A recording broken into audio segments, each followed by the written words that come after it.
ایک دفعہ کا ذکر ہے کہ ایک نہایت حسین سلطنت میں 100 سالہ دوشیزہ رہتی تھی۔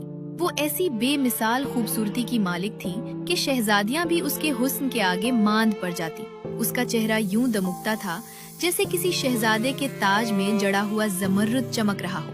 اس کے سنہرے بال شام کی نرم ہوا میں یوں لہراتے جیسے سورج کی آخری کرنیں سنہری ریشم بن گئی ہوں، اور اس کے گلابی گال صبح کی پہلی روشنی کی مانند دمکتے تھے۔ وہ اپنے حسن کو برقرار رکھنے کے لیے دودھ سے غسل کرتی، اور وہی دودھ بعد ازاں حربا میں بانٹ دیا جاتا تاکہ لوگ اسے فیاضی اور پاکیزگی کی علامت سمجھیں۔ مگر اس چمکتے چہرے کے پیچھے ایک ہولناک راز پوشیدہ تھا۔ وہ اپنی جوانی قائم رکھنے کے لیے سلطنت کی معصوم لڑکیوں کی زندگی کی طاقت چرا لیتی۔ اکثر سننے میں آتا کہ فلاں مقام سے کوئی لڑکی پراسرار طور پر لاپتہ ہو گئی ہے، مگر کوئی اس بھید تک نہ پہنچ سکا۔ ایک روز اسی سلطنت کا شہزادہ شہریار شہر کی گشت پر نکلا ہوا تھا کہ اس کی نظر ایک مکان کی بیلکونی پر جا ٹھہری۔ وہاں ایک نہایت دلکش دوشیزہ شام کے سحرانگیز منظر کو خاموشی سے دیکھ رہی تھی۔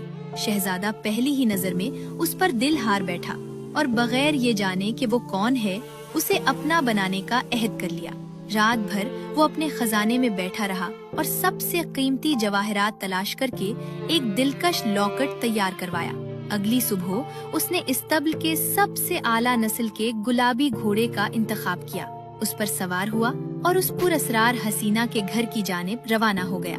جب وہ دروازے پر پہنچا اور اندر قدم رکھنے ہی والا تھا کہ اچانک ایک دل دہلا دینے والی چیخ اس کے کانوں میں گونجی۔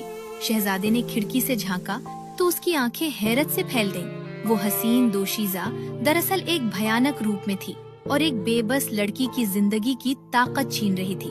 اس کے لمبے نوکیلے دانت اس مظلوم کی گردن کے قریب تھے اور اس کی آنکھوں میں صفاقی کی چمک تھی۔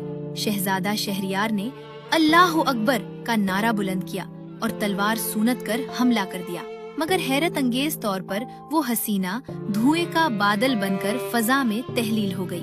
شہزادہ حیران و پریشان محل واپس لوٹا اور حکم دیا کہ اس پراسرار عمارت کو فوراً سیل کر دیا جائے۔ اس کے بعد نہ وہ دوشیزہ کبھی نظر آئی، نہ کسی لڑکی کے اغوا ہونے کی خبر سنائی دی۔ مگر اصل داستان تو ابھی شروع ہوئی تھی۔ Welcome to Magic Fairy Tales. شہزادہ شہریار کچھ عرصہ تک اداس اور گمسم رہا۔